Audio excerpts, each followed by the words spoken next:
Ushtarët e Forcës së Sigurisë së Kosovës kanë mbetur pa u paguar për kujdestarit. Kjo ani pse ligji e garanton këtë pagesë dhe ato për punën jashtëorarit, festave e fundjavave. Problemi kryesor, sipas raportit të Zyrës Kombëtare të Auditimit për vitin 2025, është kufizimi buxhetor. Ministria e Mbrojtjes nuk po i paguan dot të gjitha shtesat e ushtarëve sepse ligji ja kufizon buxhetin për këto qëllime në vetëm 1% të totalit të pagave.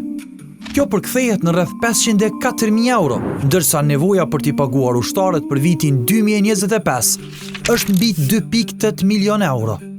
Kësaj, Ministria e Mbrojtjes ka bërë kërkesë për ndarje të buxhetit shtesë, por Ministria e Financave nuk i ka mbështetur, me arsyetimin se ministri është vetëm në detyrë.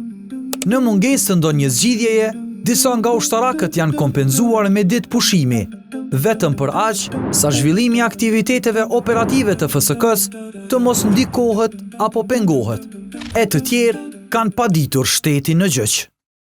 Shënjestër.net